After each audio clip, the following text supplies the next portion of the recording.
Good evening. Thank you for coming out tonight for our financial aid evening. Today we have with us Mrs. Rochelle Filler, who is the Assistant Director of Financial Aid from RPI. So her presentation is going to be roughly an hour, but if you do have questions in between, please feel free to raise your hand and ask them. Rochelle? I don't know what I've done. There we go. Okay. All right. I'm just going to stand back here because they've asked me to stay with the mic because they're filming this. The presentation's also going to be available online on your website, so you don't have to take notes. You'll be able to review it later on if you need to. This is kind of Financial Aid 101. How many of you have had older children attend college that you've been through the financial aid process before? A couple. So you might want to make note of those folks who've done this before if you have questions after I've left. But the Fafsa is a fairly simple, I know, everybody hears the word Fafsa and gets a little panicked, but we're just going to talk about everything you need to know from the Fafsa, the Css Profile, the New York shopping sheet, and the net price calculator. So when you leave here, you'll all be experts and you can move into my field of study. So what is financial aid? What makes up financial aid? What's the cost of attendance? Financial aid is pretty heavy in an acronym, so you've got your COA or your cost of attendance, your expected family contribution or your EFC, and then what types of financial aid are available.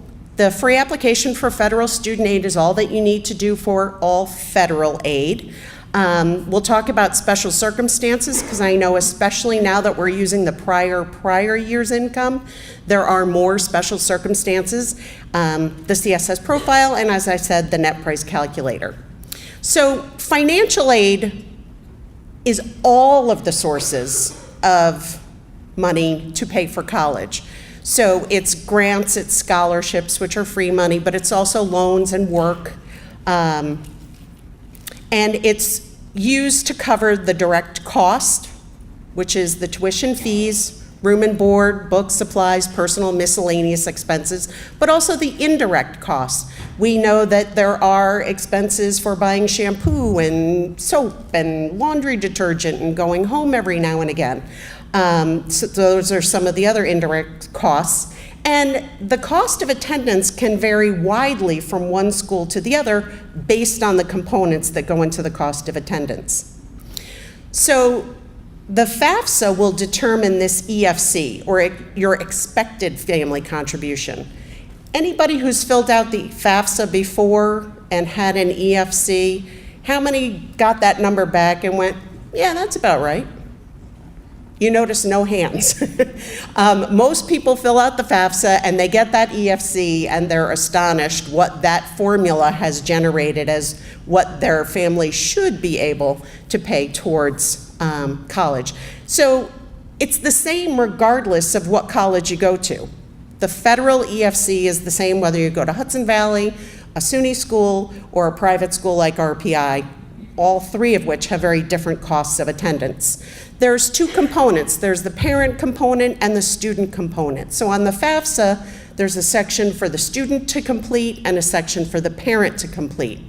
I would be willing to state my career that almost all of the time it's the parent filling out the student section and the parent section. So I will get into some of the pitfalls that people make on the Fafsa as we go in a little farther. But basically, financial need is taking that cost of attendance, subtracting what's your calculated EFC or your expected family contribution, and what you're left with is your financial need. Some financial aid is based on that need, and then there's other financial aid that's merit-based. So everything that your student has done here in high school, in school, out of school, extracurricular, work, all of those bits and pieces that make up that student as a whole is usually what's used to determine the merit-based aid. The Fafsa is used to determine that need-based aid. So as I said, there's scholarships and grants, free money, doesn't have to be repaid, Loans are also considered part of financial aid as well as employment. So that's usually the federal work-study program. As I said, money doesn't have to be repaid, and scholarships typically are based on merit, and it's what the student has been doing all through high school, or has made them unique to that institution. Grants typically, and grants and scholarships can be somewhat interchangeable, but typically grants are need-based, and again, they don't have to be repaid. Loans, of course, do have to be repaid. There are several different loan options. There's some federal loans. There's also some private loans that students will make use of. Most often, those loans don't enter repayment until the student has graduated, and you can defer making any payments while they're in school. It is a loan, and loans should only be borrowed for what you really need, and you should look at it as an investment. I know I had one son who's already gone, and he's entered his repayment on his loans, and it really was something that he needed to be invested in his education. Employment, if you're eligible for the federal work-study program, it'll be part of that financial aid package. Yes? Does the interest rate on the loan get calculated when the money is taken or after they graduate? That's a good question. There are different types of loans, some that the interest is deferred while the student is in school, and others that the interest is accruing, and I'll get into the different types of loans in just a moment. So where does the financial aid come from? The Fafsa is what determines all of the federal government's financial aid. New York State also has state grants and scholarships. There's private sources, so private institutions have their own financial aid. There's civic organizations or religious organizations that perhaps you belong to, and sometimes employers offer tuition benefits. So the federal aid is probably the largest source of financial aid, and it is based primarily on need. There is a loan program that is not based on need, but most of the other financial aid is based on need. You do have to reapply each year with the Fafsa to get your aid renewed in subsequent years. So here are some of the common federal federal programs. The federal Pell Grant is a grant, you don't have to repay it. There's the Teachers Education Assistance for College and Higher Education Grant, Federal Supplemental Educational Opportunity Grant, and then you'll see the federal Perkins loan ended as of September 30th, 2017, so just a few weeks ago. If Congress decides to extend it, which they have done for the past 2 years, it may be available, but at this point in time, you would not see that in a financial aid package for next year. Federal work study, again, that's where you work and earn your hours that you've worked, you earn your pay. The subsidized versus the unsubsidized loan, that's the federal loan that's subsidized where the federal government is subsidizing the interest, so the interest does not accrue while the student is in school. The federal unsubsidized loan, which is not need-based, every student can borrow it, the interest does begin to accrue. You can choose to make interest payments, or the interest is capitalized while the student is in school. And then there's the PLUS loan, which stands for Parent Loan for Undergraduate Students. So parents can borrow additionally to help fill in the cost of the education. So New York State does have a residency requirement. I assume most of you probably meet that requirement. It does have a separate application that when you get to the end of the Fafsa, there's a link that will take you out to New York State Higher Education Services Corporation to complete the TAP application. You also need to complete it, even if you don't think you're going to be eligible for TAP, the other merit-based programs through New York State do require that you complete the TAP application. So private sources, as I said, foundations, businesses, charitable organizations, the guidance office is probably the best first place to go to for students for those types of outside scholarships. Now's a good time to start thinking about it and start looking into it because they all have different deadlines and different requirements. So you want to make sure you've done your research and have applied for all of those scholarships for which you're eligible. Are there any questions so far? You're a very quiet group. So civic and religious organizations, anything that you belong to, if your student is applying for a scholarship, you might have a leg up on going on the website and just applying to some random scholarship. There are free scholarship searches out there. If you have to pay for a scholarship service or search, avoid it because there's free ones. It's the same database. Just be careful when you're applying for those outside scholarships on the internet. You want to find ones that are real specific that you meet all of the qualifications for. Because if they're really generic, there's probably many applications that are received for that scholarship. Yes? Are you going to provide any links with it? I'm sorry, what? Are you going to provide any links as to where we can pull the information? Do you have any links on your webpage for those scholarships, I presume? On our website, there's a financial page, there's a scholarship page, and there's links to that. There's links on the Guilderland Guidance Counselor's webpage. Yep. Do you need any passwords to that one page? Is it like school too, or is it just No, just the regular website, the Gilbert High School website. And, you know, even small scholarships do add up. Some employers also offer tuition benefits. It's always worth asking the question from Human Resources. So getting into the Fafsa, or the free application for federal student aid, does anybody know what it costs to file the Fafsa? Anybody? $0, it's free, yes. So you do not have to pay to complete the Fafsa. Again, there are people out there that will charge you money to complete a Fafsa for you. I would highly recommend avoiding that because most of the information on the Fafsa is demographic information, and the income information can be pulled directly from the IRS. You typically file it electronically. You will need to, before you get into the Fafsa, it is very helpful to complete the Fafsa or the FSA ID. Both the student and a parent needs to have a unique FSA ID. So you can go out to, if you just Google FSA ID, you can create it. It asks a lot of questions, so you may want to prepare your children or whoever you're helping fill out the Fafsa. They do have to have their own unique FSA ID, and it takes more than 2 minutes. I know my kids, if it's more than 2 minutes, I've lost them.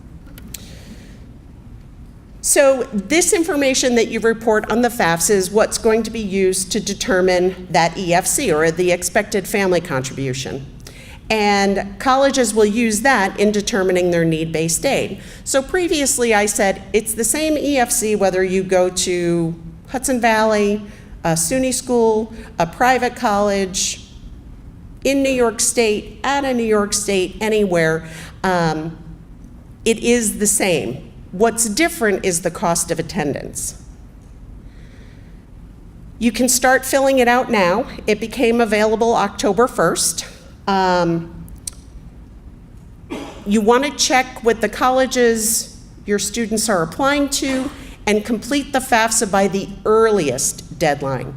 So typically, if somebody's applying early decision or early action, there's an earlier filing deadline than if a student is applying under the regular admissions process. Some schools that have rolling admissions will also have an earlier deadline, so you want to fill it out for the earliest of those deadlines. So this is kind of what it looks like when you get to their website, which is at fafsa.gov. It's not fafsa.com. That's a different website. And you just want to follow the directions. If you file it electronically, which I don't know anybody who has filed a paper application in years because they're pretty elusive. I've never seen a printed. You'd have to actually go and print it yourself. But there's some edit checks in there. So if you're sitting next to somebody else and you're both filling out the Fafsa, based on the answers you give to certain questions, you may be able to skip over other questions. So they're not always exactly identical. There is an option to download the information directly from the IRS if you filed a tax return. This year, when you do that, you will not see your data. Previously, once you did the download, it populated with your AGI and your wages. This year, that will be blocked from your view. It's a security reason. They took the data retrieval down last year. I guess there was some kind of data breach based on the transmission of actual data. So the schools will see your data, but when you do that IRS retrieval, you will not see your actual data. You just know that it's accurate. There's every reason to use that data retrieval tool. If you've used it, you would not have to provide a financial aid office with a copy of your tax return or tax return transcript. So it's definitely in your benefit. There's a certain percentage of FAFSAs that are selected for a process called verification. If you've used the IRS retrieval, you're much less likely to be selected for verification because they know the data came directly from the IRS. Again, you can go back into your FAFSA after you've completed it if you need to make any changes, but if you've used that IRS data retrieval, don't make any changes to that data. It'll send up a red flag, and I guess you probably will be selected for verification. What happens is there'll be a little, if you're eligible for the data retrieval, if you are married filing separately, you can't use the retrieval, but if you are married filing joint or single, head of household, and there's just one income, it'll pop up and say, do you want to retrieve your, you say yes, it'll say, are you sure you want to leave this website? And you say yes, and it'll take you out to the IRS. It'll ask you some pertinent questions like your address that you had on that tax return that you filed to make sure it's really you. And then it'll say, do you want to transfer that data back to the FAFSA? I don't know why, but there are many families that make it all the way out to the data retrieval and then say no about transferring the data back. If you say no, then you have to pull out your tax return and data enter the information yourself. If you're going to go out and retrieve it, you might as well bring it back. So as I said, it's available right now. It is using your 2016 tax return information. You don't have to use that data retrieval, but it definitely reduces the amount of documents you would need to provide that school if you're selected for verification. So the general student information, and it does start with the student's information. It is the student's FAFSA. Yes? Kids going to school next year, like my daughter is 12th grade. Yep. What's that if we have the 2015 and 2016 taxes? It's just going to look to your 2016 taxes. Yep. Question in the back? Some universities have said that students can apply for early action, and whether or not the FAFSA has been submitted at the early action deadline, it is irrelevant. They wait for what to do at least by February. How do you know which schools are going to require your FAFSA to be submitted for the early action deadline and which ones don't? In general, now that the FAFSA is available in October, most schools are using the actual FAFSA data. In previous years, when it was looking to just the prior year's income and the FAFSA wasn't available until January 1st, most schools would let you apply early action and then wait for your FAFSA in February. Now that it's available in October, most schools do want to have that actual FAFSA data in-house by the time they make their decisions on early action. I would check the school's website. Almost every school has it pretty prominently displayed what the deadline would be for the FAFSA. So the first pitfall that many people fall into is they begin filling out the FAFSA, and where it says you and yours, they put in their information. Remember, it's the student's FAFSA, so wherever it asks for you and yours, they're talking about that student. That social security number is one of the first things that you put in, and if it's wrong, it is a nightmare to fix. So I would check, double check, have somebody else come over and triple check that you've got the right social security number. It's going to ask the citizenship status of the student, if they've had any drug convictions, selective service registration, if they're male. Yes? If your children are dual citizens, does that help or hurt the FAFSA? As long as they're U.S. citizens, you can indicate that they're U.S. citizens. Having dual citizenship wouldn't impact the financial aid or the FAFSA. So the dependency status, I'm going to go out on a limb and say that most of the people I am seeing here in the room are probably not 12th graders in high school. And so most of them will be answering all no to the questions of, are you 24 years of age? Do you have dependents other than a spouse? Are you married? Those are all the questions that make you independent. So if all of those questions are answered as a no, then a parent is required to provide their information. If any of those questions can be answered with a yes, then the student is considered independent. You can't just make yourself independent. You have to follow all of those questions and be able to answer one of them yes to be considered independent. So the information that's required, as I said, a lot of it is demographic. The whole first page of the FAFSA is the name, the social security number, the address, your age, your date of birth, all easy peasy questions. The tax information used to be the worst part of the FAFSA, but now that you can import that directly from the IRS, a little bit of that anxiety should be gone because you don't even have to pull out your tax return. You can just say, go get it and bring it back. If a parent qualifies under the dislocated worker status, whenever you're filling out the FAFSA, if you have any questions, there's always going to be this little circle with a question mark next to it. And if you are uncertain on how to answer a question, if you click on that, it'll bring you out to the instruction page that goes with that particular question. So that's always helpful while you're filling it out to see, do I qualify for a dislocated worker status? If you click on that little circle with the question mark, it'll take you out and give you the definition. It's also going to ask for your assets. Is it going to ask about the home in which you live? No. The house, your primary residence, whether you owe 0 or the full value, doesn't matter on the FAFSA.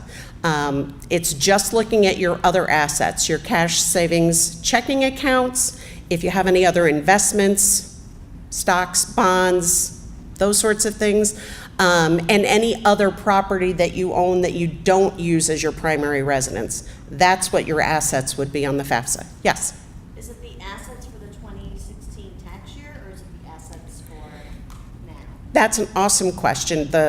I'm not sure if everybody heard, but on your assets, is it as of 2016 or as of now? It's as of the date you file the FAFSA. All questions on the FAFSA are in whole dollars. Do not put in 92 cents. Don't care. Round it off to the nearest dollar. That's another mistake that some people make is they try to be super accurate. There's no decimal point, and so when you put in those cents, it looks like you have way more money than you really do.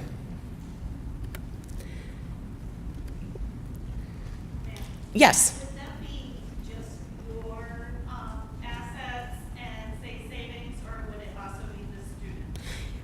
Excellent question. So is it just parents' assets or does it include students? All of the same questions appear for the student and the parent. So student assets get reported just like parent assets get reported. The formula looks at them differently, but you do have to report all assets for everybody who's reporting information on the FAFSA. Yes? The 529, if you are the holder of the 529 and your child is a beneficiary, you are the holder, it is your asset. If a grandparent or an aunt or an uncle has a 529 for your child as a beneficiary, you don't have to report that because it's not your asset and it's not your child's asset. It belongs to that grandparent or aunt or uncle. Yes? Is a retirement, like 401k, an asset? That's another excellent question. So is a 401k or other retirement, qualified retirement? On the FAFSA, it is not considered an asset, but you do have to report what you put into it on a pre-tax basis. So you'll see that on your W-2. It's box 12, D, E, F, G, H, and I believe S are the codes. You do not want to include the double D, which is your health contribution. So it's just, and again, there'll be a little circle with a question mark. If you forget which line on your W-2 and which codes qualify, you can go right there and it'll tell you which ones. Yes? If you import it from the IRS, would that automatically be done? If you're pulling the data from the IRS, since it's pre-taxed, it doesn't show on your tax return. So you have to data enter that from your W-2 if you make pre-taxed IRA or KEO or other retirement contributions. But what is held in there does not get reported as an asset.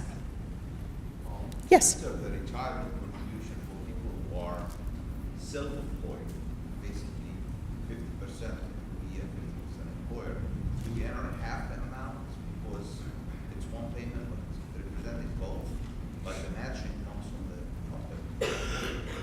And if it's both of one entity, how can we do that?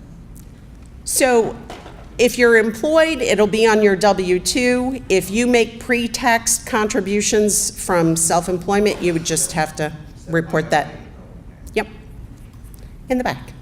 I've heard that deferred compensation contributions are treated differently than retirement contributions. Well, the retirement, yes. So you're talking like a 414H shows on box 12? That doesn't get reported. Yep. Okay. So the FAFSA does require a signature. Now, if you're doing it online, the way you sign it is using that FSA ID. That's why each person reporting has to have their own FSA ID. If you can, there is a link when you're in the FAFSA to go out and create the FSA ID. Having done financial aid filing workshops with families, I can almost guarantee if you are in the middle of the FAFSA and you click that link and you have to create 2 FSA IDs, you will get timed out. So it's better to do the FSA ID. Really, you'll get the code immediately. If you have a phone and you can check your email, you just bloop and you'll get it. And you'll be able to use it that same day. If you want to do the FSA ID on a Wednesday and then take the weekend to do your FAFSA, that's fine. That FSA ID will stay with you and stay with the student forever and always. So if you have 3 kids that are going to college, the parent has one FSA ID. They use it on all of the FAFSAs. The student has their own FSA ID and they use it for all 4 years or however long they're filing. Yes? Does each parent have to get an ID? Each parent does not necessarily have to. I can tell you my husband doesn't have one because he hears financial aid and he's like, that's your thing. So he doesn't have one, which means he can't get into the FAFSA and look at anything, but it's okay because he doesn't care. You can both have an FSA ID. It doesn't matter which parent signs it. So that's sort of a personal preference. There was a question in the back over there. Was that answered? Okay.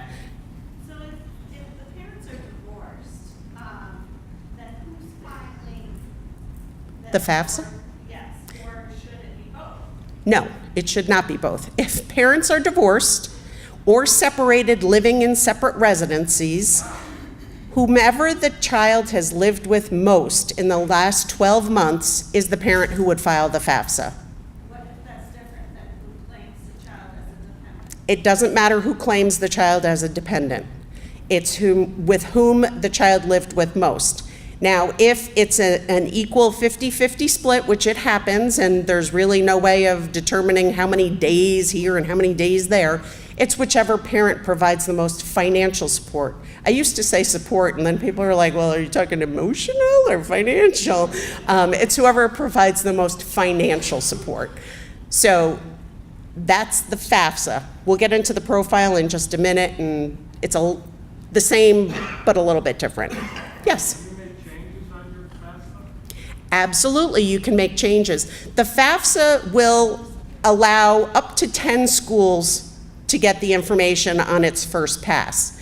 If a student is applying to more than 10 schools, once the FAFSA comes back, you have to remove one school to put on a different school. So generally speaking, if you're filling out the FAFSA, you want to include the schools that A, have the earliest filing deadline, if it's more than 10, and B, the schools you're most interested in, because you have to remove somebody, to get somebody else on. Yep. How about financial things that, can you change that? Submitted? The financial information, Yes. if you've drawn it in, there really shouldn't be a reason to change your financial information because it's looking back to 2016 and those tax returns have been filed and that's the data you have to use.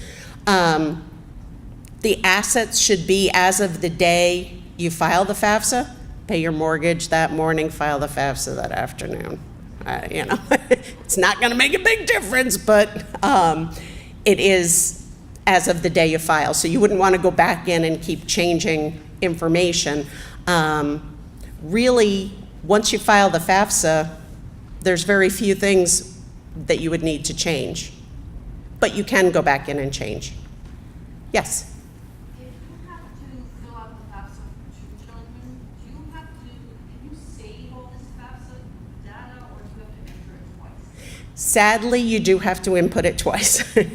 I'm in that situation myself. I have 2 seniors who hopefully both will be going to college next year. So, word to the wise, I haven't done my FAFSA yet either. So I'm in the same boat. I'm the plumber with a leaky faucet.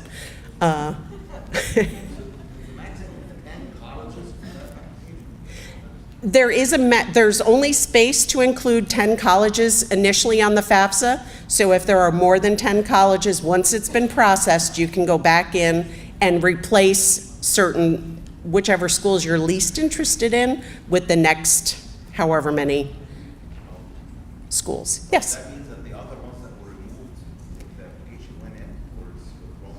Nope, they will have received the data. So the 10 schools you put on initially, they get that data electronically. If you take somebody off and then you make changes, they won't get those changes. Okay, so it should be certain about what we put in. Exactly. Yep. You're sure it's only 2016, not 2017? Hand to God.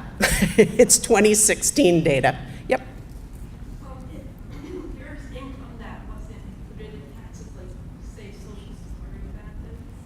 Is that reported on FAFSA? Social Security benefits are not reported on the FAFSA. So again, when you get to the income section, if you're eligible for that data retrieval, go ahead and do it because it's going to pull in just what it needs.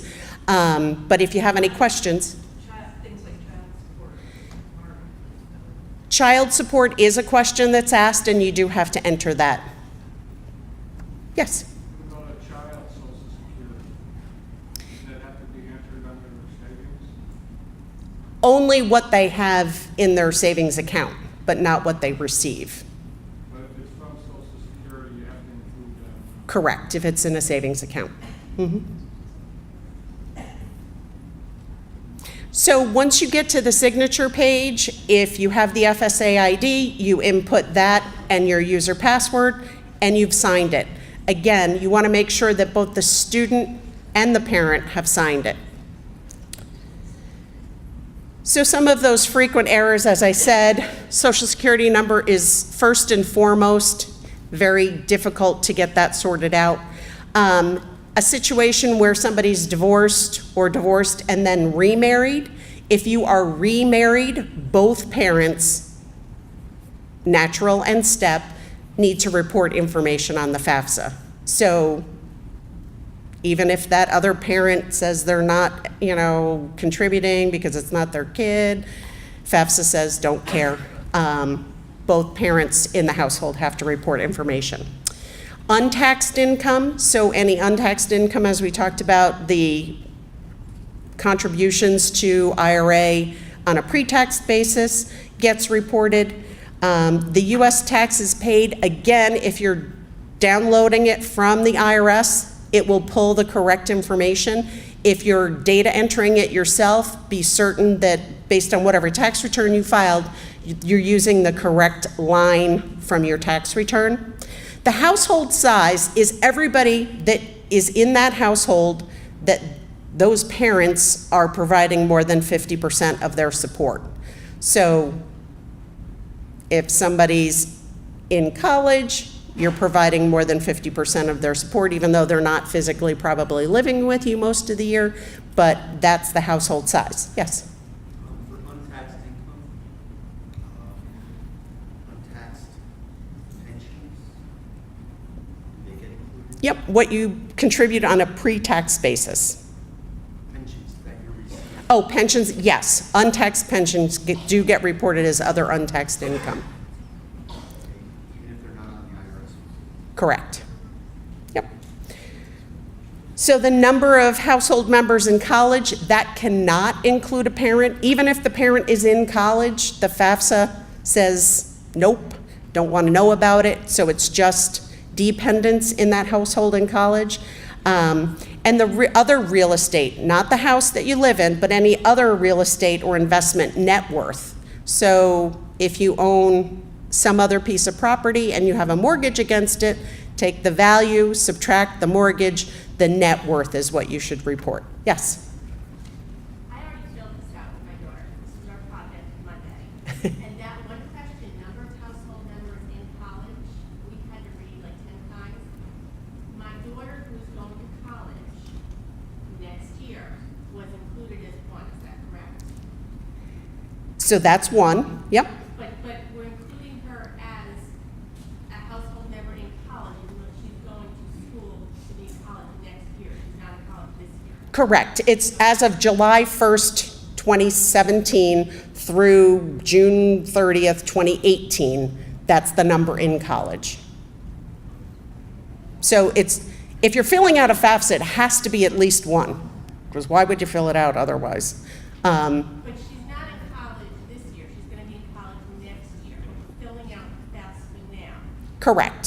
So when they're asking me the number of household members in college, she's technically not in college yet, but she will be. Yep. It's the number in college beginning in July of 2017 and going through June of 2018.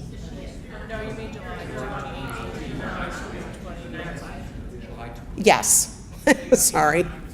Too many years. Yes, it's next year, so 2018-19. I'm still in 17-18, which is. So with this 2016 financial information, as of the date you're doing the rest of the questions, and this question is 2018. You feel my pain, yes. So you're using 2016 information for the 18-19 academic year, but you're in 2017. Yes, we are time warping all over the place here. So your household size will also include your college student, correct? Your household size absolutely would include the student that you're filling out the FAFSA for. Yes, indeed. Any other questions? Yes. What do you use for the real estate value? Is that assessment? Fair market value. So if you go on Zillow or any of those and kind of look up and ballpark, if that makes sense, subtract any mortgage that you have, and if you have several mortgages, whatever debt there is against that investment, and what you're left with is the net value.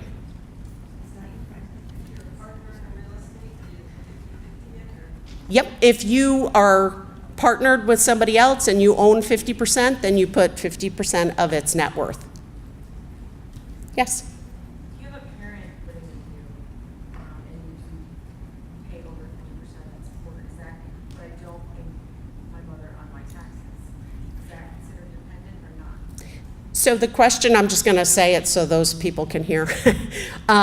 If the student or the student's parent has a parent living with them. So essentially, the FAFSA's applicant's grandparent is living in the household. If you are providing more than 50% of that person's support, whether you report them on your tax return or not, they can be considered part of the household size. Yes? Two questions. One is like, is there any advantage of applying early for the FAFSA? Is there any advantage? The advantage of filling out the FAFSA, you mean now versus next month or in December? The only real advantage is if you have a school that has an early deadline, you want to make sure you meet that deadline. But whether you file it today or next week or whenever, as long as it's within that deadline, it should be the same difference. The second question is, I have completed my FAFSA, but it didn't ask about any of the 401k contributions or any information from W2 that you are mentioning.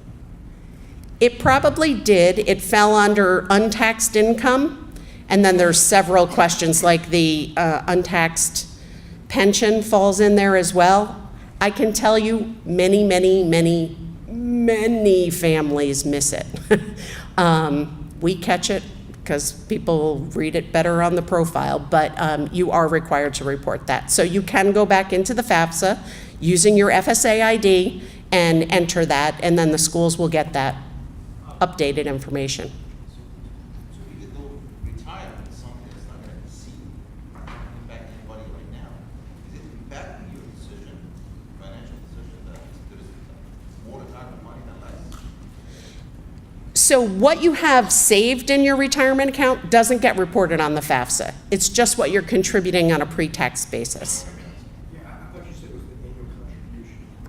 The pre-taxed annual contribution. It's just what you paid in the course of the year, that's it. Yes. You don't have to go back. So it's what you paid in 2016. Okay. Yep. Two questions. So it's only what you contributed in 2016 that's reported. Correct. And does a college or a university require you to submit a FAFSA? What if you say, You are not required to complete a FAFSA, but if you want to make use of any need-based financial aid, you would be required. But if you don't want any need-based aid, there's even the requirement to complete the FAFSA if you as a parent want to borrow the PLUS or you want your child to make use of the federal direct loan program. So you don't have to file a FAFSA. you still have to? What's that? For the loans, you still have to do it. For the federal loans, you still have to do it. Correct. Otherwise, you don't. But you wouldn't be considered for any need-based aid. Regarding the second property, like the rental property, if there is a home equity on it, that's deducted with the value of the property. Correct. How about the annual depreciation of the property? It's a rental one, it's like 3%. No, it's fair market value minus any mortgage against it. And this is not the primary residence. And it's not the primary residence, it's only Additional property. additional investment or vacation or someplace that you don't live but you own. Yes? In regards to the same question, what happens if the additional property is like joint ownership or joint survivorship, like parent home? It's not a rental property, it's not an income property, does it have to be? If you own it jointly with other people, it's whatever percentage belongs to you. So if it was a piece of property that was given to 3 children who are now in their 40s or 50s, you would report 1/3 of its value. If there's 2 of you that own it, you'd report half of its net worth. Was there a question back there? You have to report employer contributions to your retirement? What contributions? Employer contributions. No, just your, and it's pretty clearly listed on your W-2. It's box 12, D, E, F, G, H, and S. But if you go to that little help, it'll tell you absolutely which code's on box 12. Yes? That would be for a step parent too. Yes, so anybody who's reporting information. Mm-hmm. Yep. Question, is there a place, either online or someplace that lists like the income levels That's an excellent question. Unfortunately, the answer is no, because, and I was trying not to get too deep into the weeds, but let's just take a for instance. If you're going to a SUNY school and the cost of attendance is 25, and your expected family contribution is 30, you demonstrate no financial need because your contribution exceeds the cost of attendance. If you go to another school, let's say RPI, where the cost of attendance is $70,000 a year, you suddenly demonstrate need of $40,000. Because you take the 70 minus the 30, you're left with need of 40. So that's where you can't really give somebody an answer of, if you meet this income level, you're not going to qualify, because it depends on where you're applying and what the cost is.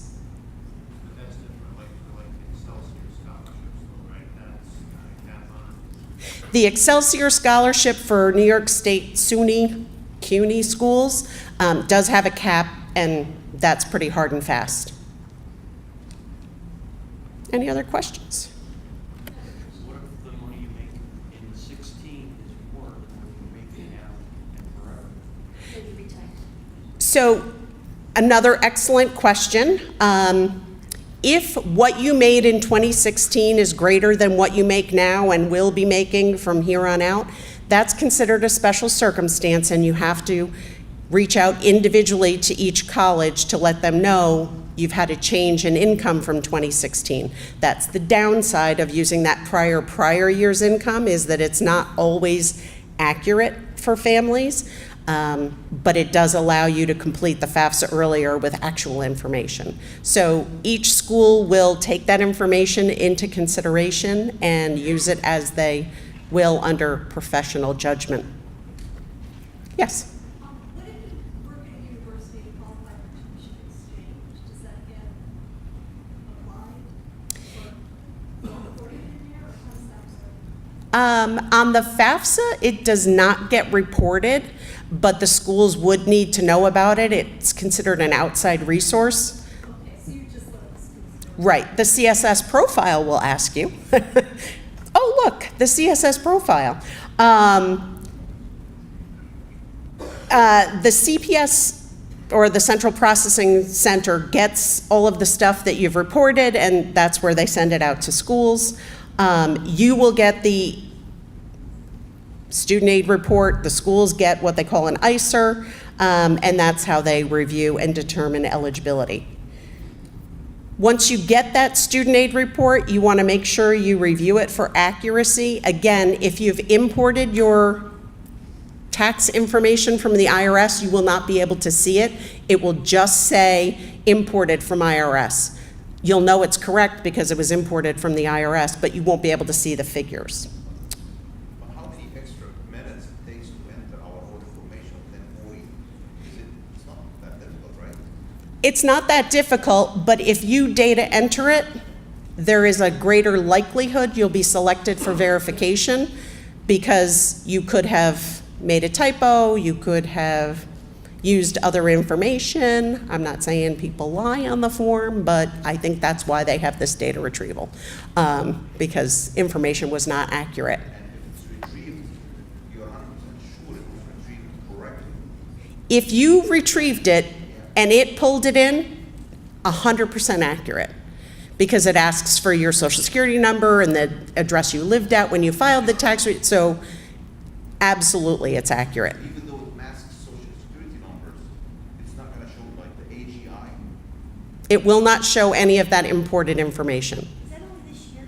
Yes. Last year, it imported and you could see the data.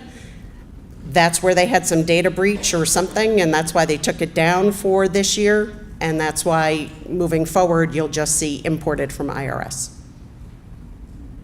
So, once you finish the actual online process, how long does it take to figure out, to find out what you qualify for? So it can take, in the busier times of the year, they say a week to 14 days to process it. It's usually only a couple of days that you'll get that student aid report and you'll have your EFC. You will not find out about your financial aid until the student has been admitted. So most schools will have their admission decision followed by their financial aid package. And if you've completed all of the required forms, it will have all sources of financial aid included. It's the same process if you make a mistake. Meaning that if you do a typo, within a week. It will be, yes, within a week, unless it's a social security number, and that takes longer. So special circumstances like your 2017 income is different than 2016 cannot be reported on the FAFSA. That's where you have to send a written explanation. If there's been any other change from the time you filed the FAFSA, you'd need to send that to each college. So these are some of the more common: change in employment status, if there's medical expenses that are not covered by insurance, change in a parent's marital status, unusual dependent care expenses, or in a situation where a student can't obtain their parents' information. Those all fall under special circumstances. So the CSS profile, as I promised, is only used by private institutions in determining their institutional financial aid. If a school does not require the profile, do not complete it for that school. There is a fee associated with filing the profile. Most schools have kind of done away with the profile, not RPI. So if you're applying to RPI, you are required to complete the profile. Again, depending on the schools that you've applied to, your profile can be different from your neighbor's profile and different from somebody else's profile, because schools can put individual questions on the profile. So some common questions that are not on the FAFSA but are on everybody's profile is the value of the home that you live in, what you have saved in your IRA or KEO or any other retirement accounts, as well as more detail about everything you've completed on the FAFSA. Some questions that I've seen, what kind of car do you drive? Do you own a boat? All kinds of questions can be asked on the CSS profile. If it's on the profile, you do need to answer it. And is this profile for different private colleges, or so that can cover many of them? So you pay a fee for each school you want to receive the profile. So once you determine what schools you want to receive the profile, that determines the cost of the profile. And that's why you only want to complete it for schools that require it. Why pay for something that they're never going to get? I believe it's a $16, and then it's some fee. So there's a base, and then each college adds up. So depending on how many schools you have. College would have a different set of questions. Different colleges can have a different set of questions, yes. It's pretty much the FAFSA on steroids. So you'll get through the FAFSA and you're like, oh, that was easy peasy, just like she said. I'm going to do the profile and crack open a bottle of wine and plan for a weekend. A couple of questions. Do different private schools ask different questions, or are you going to have to do the form separately for each school? Nope, one form will have different questions. So whatever schools you've indicated you want to receive that data, that will determine the question bank that you're answering. So if you pick 5 schools, you may have expanded your form by whatever all those 5 schools are. They all have core questions, and if all 5 of the schools ask the same supplemental question, you only have to answer it once. If you have 2 children, you have to do it for both children. And can you pre-fill the form and go back and find out what schools you went to? The CSS profile, oddly enough, once you submit it, you can't make any changes. It's carved in stone, and any changes you need to make have to be sent directly to the schools. Crazy. Go in and just start pre-filling and then leave it to come back. You can save it. It's once you submit it, you can't make any changes. So, Nope. this is only a need-based Institutional dollars. by the college, nothing to do with merit. Correct.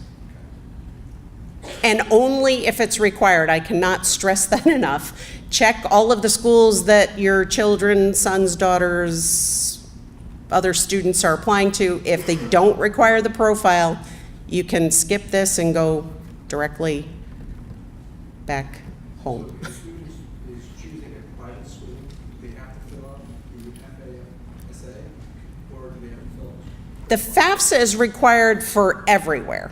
So the Fafsa is sort of the foundation. The Css Profile is only if it's required. But you would need to complete the Fafsa for any need-based aid at any school. All right. There is what New York State instituted last year, what they call a shopping sheet. So any schools in New York State should have, and it may be supplemental to their other award letter, but this shopping sheet that will look the same from school to school. It was designed to make it easier for families. I think it has just complicated things a whole lot, but it'll be the same format from school to school. So you can compare those schools in New York State. Schools outside of New York State are not required to use the shopping sheet. They may have opted in, but they're not required. When you get it. You'll know when you get it because they all look exactly the same. So the net price calculator, or the NPC, every school is required to have one out on their website. Whether it's accurate or not is a whole nother story. But what it's going to do, it's going to ask you some key pieces of information, and then it will tell you what a similar student had in the years past. So it's kind of a benchmark. It's not a guarantee. It's not something you can say, oh, well, we're definitely getting this from that school, but it at least gives you a ballpark of what a similar student, based on the information you reported, got in previous years.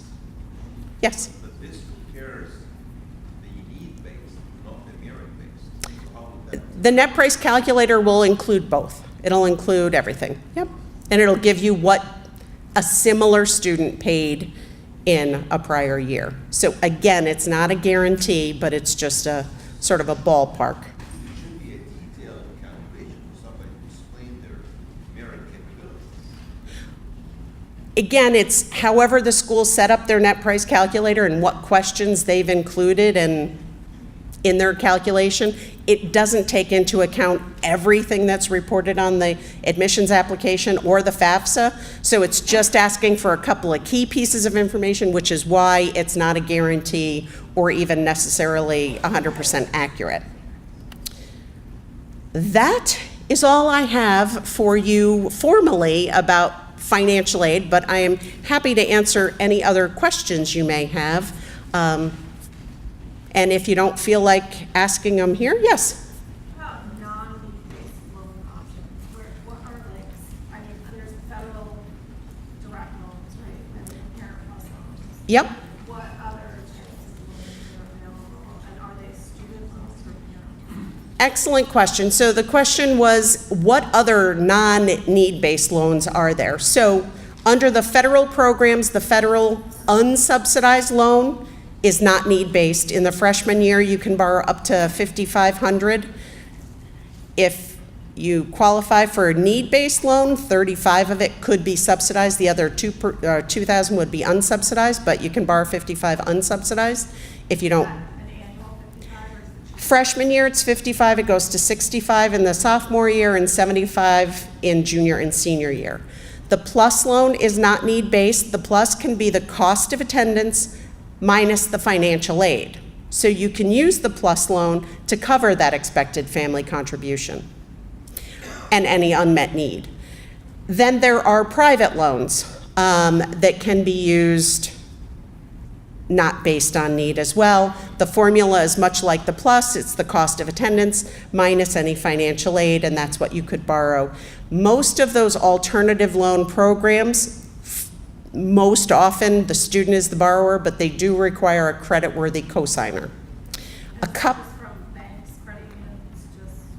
Yep, it's the big ones, Citibank, Discover, Wells Fargo, and local credit unions all have different programs. I couldn't tell you all of their terms and conditions, and usually the interest rate is driven by the credit worthiness of the co-borrower.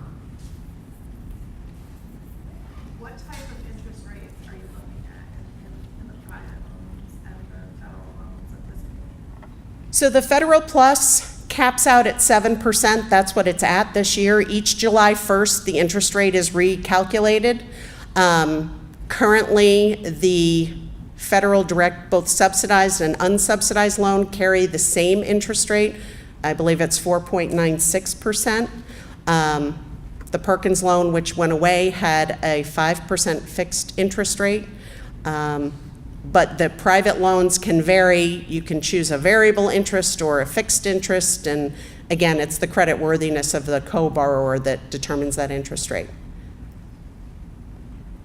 Any other questions? Yes? When you're completing the form itself, and when you go to start it, can you save as you go, or do you need to get it all done? Nope, the FAFSA you can save. When you start the FAFSA, it'll ask you for a save key, which is a 4-digit, you make it up. And then when you go back in, it'll ask you for that save key, and it'll go right back to where you were. Yes? Non-subsidized federal loans are available for anyone. As long as you complete the FAFSA. Yes. And it was 5,500. Freshman year, 65, 75, 75. But you have to do the FAFSA each year to borrow those, yes.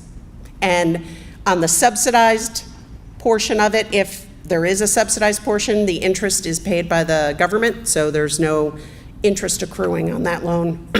On the unsubsidized, the interest does begin to accrue. You can choose to make the interest payments while in school, or they will be capitalized. You say you have to do the FAFSA every year, so that means each year you go the previous, so now you're doing 16, so the next year you go through the 17? Yes. And so on. Correct. It's always going to be looking to the prior year's income. My daughter is 12th grade, going to college next year. My son is 10th grade. So with my daughter's financial aid needs change, my son goes to college. That means that is she gonna go to the college? Says, yeah, there's a change in our circumstances. There's 2 college now. That's the case somebody's at. The EFC will change. Remember I said there was a parent component and a student component. The parent component is divided by the number in college. That does not necessarily mean her financial aid will change, however. Her EFC will change, which drives a change in the need, but it doesn't necessarily mean the school will change their financial aid to compensate for that additional need.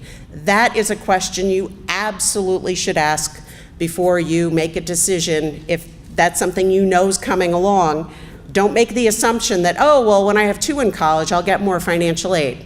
I can tell you definitively, Rensselaer does not look at that as a special circumstance. We look at it as it was something you expected, and we lock our financial aid in.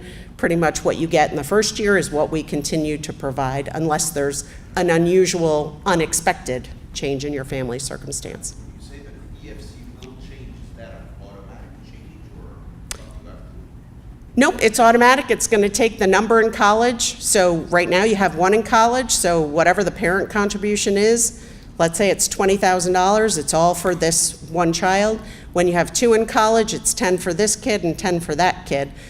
But like I said, not every school will change their financial aid to offset that. Was there a question in the back? When you have some funding set aside in your 529 plans for both the children, how quickly do they expect you to pay that down? And can you continue to contribute to a 529 while your children are in school? So yes, you can continue to contribute on a 529 while your kids are in school. You do have to report what is in the 529 for all children on the FAFSA because it's your asset. Even though you may have 2 beneficiaries, you have to report the full value. And the schools will have whatever their deadline is for paying the bill usually before the first day of class. I can tell you, if you do it online, whoop, it's there the next day. So it's pretty quick. It's a transfer. Do they look at by looking at it as a parent's asset, they take what, 1/5 of the value per year and figure that's available for that year? It's way more complicated than that because it's looking at all of your assets, the age of the older parent, and a whole bunch of other things. It usually boils down to 6 to 12% of a parent's assets are part of the EFC. I mean, it can vary, but so as you're spending out of that 529, when you report on the next FAFSA, you'll have less in assets. But again, that doesn't necessarily mean you're going to get more financial aid. Yes? How long do you have to pay these, like, unsubsidized, what's the time? So a standard repayment plan for those is 10 years. So once the student ceases to be enrolled at least half-time, hopefully due to graduation, but once they're enrolled less than half-time, the federal direct loans have a 6-month grace period before you enter repayment, and then it's a 10-year, typically a 10-year repayment. There are some other repayment terms, income contingent and income-driven repayment, that can spread it out farther than 10 years, but 10 years is the standard repayment. Can you pay some during while they're in? There's no penalty for early repayment. And if you said the unsubsidized was roughly 4.96 and the plus was 7, why would you take those loans if you have a home equity line that's at 4%? I'm just telling you what's out there. It seems counterproductive by the government to charge those on money if they want people to use these loans. They're available regardless of one's ability to borrow. So many families do choose a home equity loan or line of credit rather than making use of the federal loan programs. That's a family choice. There are some families that don't have home equity and it's not an option and they don't have credit. Students can still borrow through those loan programs. Well, actually, if the federal loan would postpone the tax calculation, the index calculation, maybe one percentage point may be okay with the federal home equity. Just think about That's those are personal financial decisions that I can't make. I can just tell you what is available. the 529 plan savings, are we giving the kids like debit cards or something to pay the tuition with it? Or how is the payment going to take place with 529 to the college? And can we continue paying 529 every year the kids are in college? So you can keep making contributions on a pre-tax basis.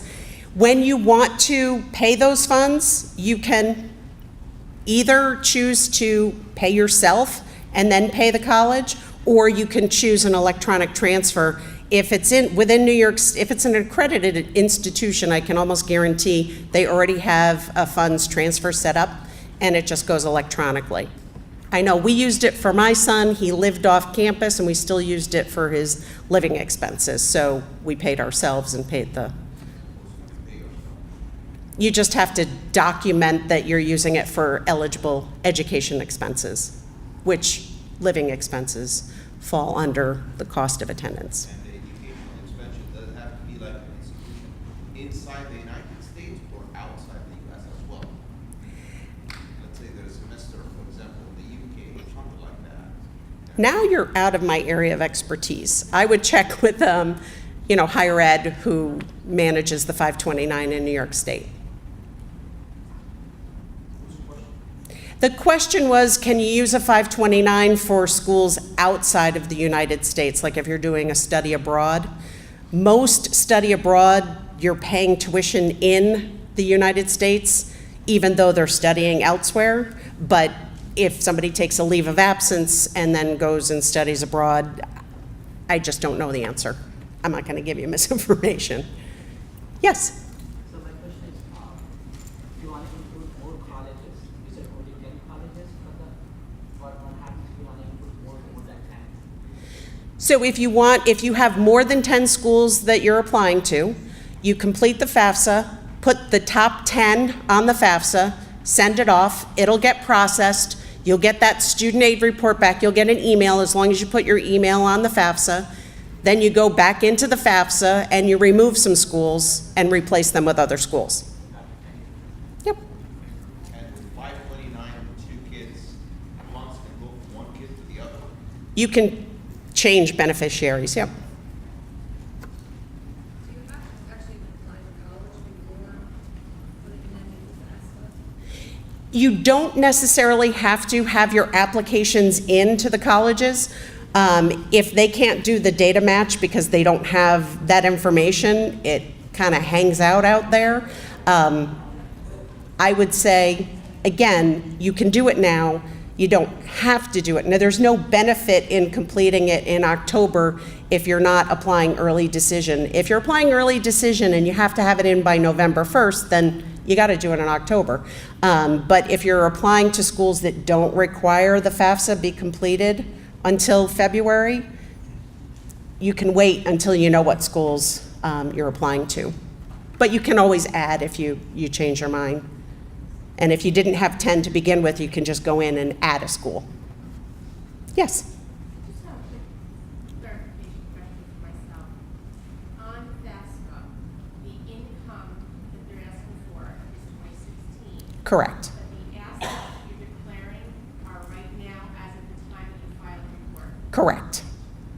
Thank you.